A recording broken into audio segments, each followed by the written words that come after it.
Once I remember I was asked to give a talk in Manapakam by Chariji Maharaj, and I had prepared a lot of notes, and suddenly he came out of the room.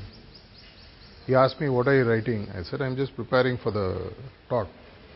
"So what are you going to speak?" I showed him all the theoretical notes.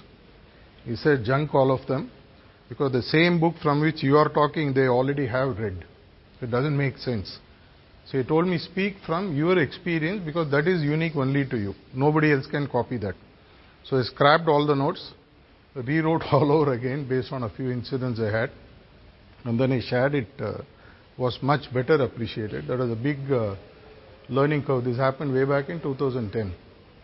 So likewise here I want to share 2-3 stuffs that I have picked up from the masters and connect to see how we can work better. Charji Maharaj always used to say that nobody can ever say that you have reached your best version. If you have heard Daji speaking, he also says, keep finding what is a better version, so that your final version, when you're going to be present there, should match your aspirations out here. So once we were sitting there, 2005 or 6, Daji was also there, and somebody in the crowd asked Charji Maharaj, it was inside the cottage, how should we serve the master? And then he gave a beautiful story. Some of you might have read that. He shared the story of Tansen and Akbar. All of you might be knowing that Tansen was one of the greatest singers of all time, considered to be. A lot of Indian movies have been made on that as well. So one day Tansen was singing, and Akbar was asking him, "You sing so well, but I don't know who your guru is."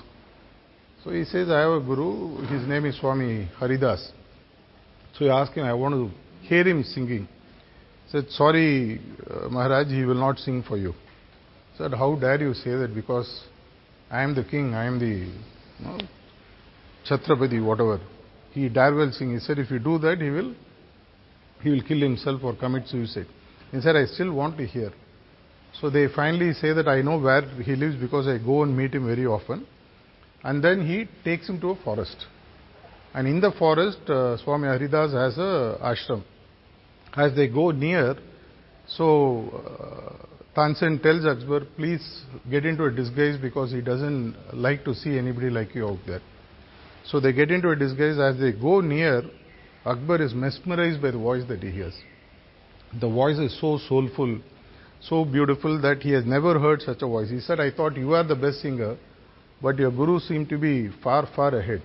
What is the secret?"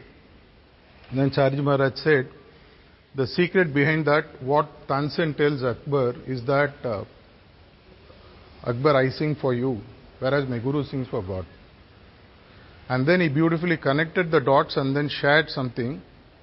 When you do the work, do not do because a functionary told you, do not do because somebody who is in charge told you, but do it because you are doing it for him. That way, you might take input like what Vikas Bhai said. You might take input from some volunteers who are there, but finally the work is, what you are doing is for him. If you bear that in mind, it becomes much easier.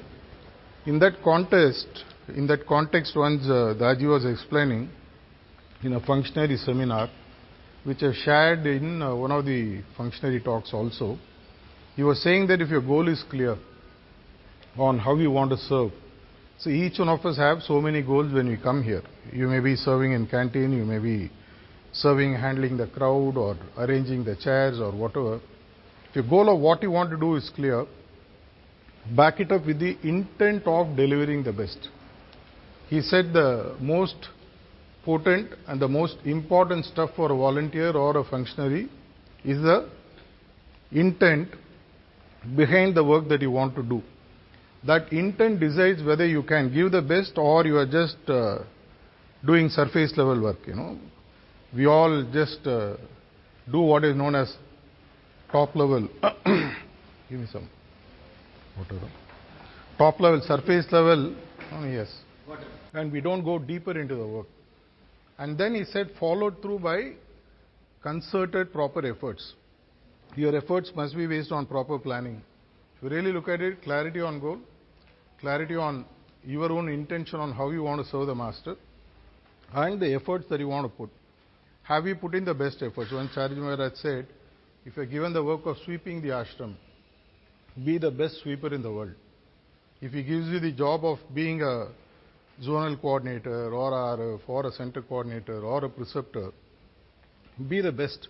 Once Daji mentioned that if I had to take the list of top 10 preceptors in the world, he asked in one preceptor seminar, will your name be there? Are you the top 10? So like that if you work, he said the output or the results is automatically taken care by the hierarchy. So if you really understand from whatever I have shared, you will see that it's not that you're working for me or for Vikas Bhai or for the ashram here or for anything for that matter, but you are working there because you get a chance to work. One biggest advantage working as a volunteer in meditation hall, you get access to seeing him at least. Many volunteers who work in other departments don't have that advantage. We have an unfair advantage out there. It is something that you can positively make use of. It's not that you have to rush to the stage and be near, but just being there where the entire transformative work happens during Bandara is something very, very special. Many times I have seen after Bandara sitting, Charji Maharaj or Daji used to ask me, what did you feel during the sitting? One Charji Maharaj asked me way back in 95, I said, Master, I had never sat for the satsang. I said, what makes you think you will not get just because you are not sitting in the satsang? Then I started retuning myself to see what is happening, and as a volunteer, when you stand there, do the crowd management or whatever, you will be able to automatically find what is happening. In fact, many times that your tank, the heart, is filled more than what the abhyasis sitting in the hall are actually getting. So please bear in mind that as a volunteer in the meditation hall specifically, there's a lot that we absorb, there's a lot that we get. Choose your role, give your best. I do not want to get into the interpersonal conflicts. As long as humans exist, all these things will be there. Once Daji, I remember there was a functionary meeting, and one functionary came and complained to him about another functionary. That functionary was not there. He immediately called a volunteer. He said, go and call that person. He came, he said, whatever you told me, please tell him. Resolve between yourself. Don't come to me for this.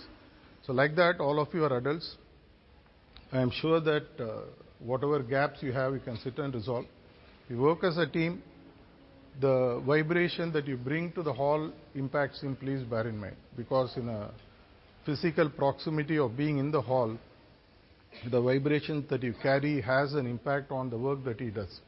So please bear in mind whatever you have, emotional prejudices, gaps, challenges. It's impossible for all of us to like or love each other. That much I surely have to accept. It's not going to happen easily.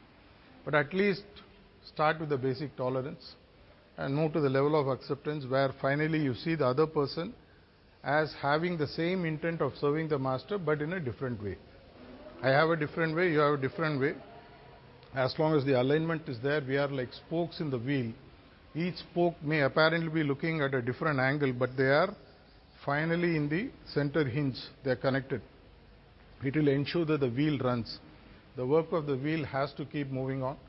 My only request, I am not going to answer any questions because any question that comes up will be purely based on some kind of an interpersonal issue. You are all matured enough. If you have something, before you leave Kanha, call that person, sit and talk. The other person is capable of taking harsher words, give it, otherwise make it softer. Follow Lalaji's principles of conversation. I always finish whatever conflicts I have with whoever I have as far as possible one-on-one. I don't take a route of somebody else. It's better that you sit and talk, much far more easier. At least when you go back from here, do not carry any. It's not that all of you are carrying. Some of you might have lovely memories. But if you are carrying some kind of a bitter pill with you, please spit it out, not on me. Find that person, sort it out. The next Bandara is not yet announced. Whenever it gets announced, please be here. Please ensure you bring more volunteers because we always need more and more. Because one of the best place to learn is to serve him, and nothing like serving in a meditation hall because a lot happens here. A lot happens over coffee and a lot happens over in a meditation hall. I wish you good luck, and I thank you from the bottom of my heart for having been here for these days. Hope to meet you again. If it's all right with you, we'll sit for some time for a satsang and then leave. Thank you.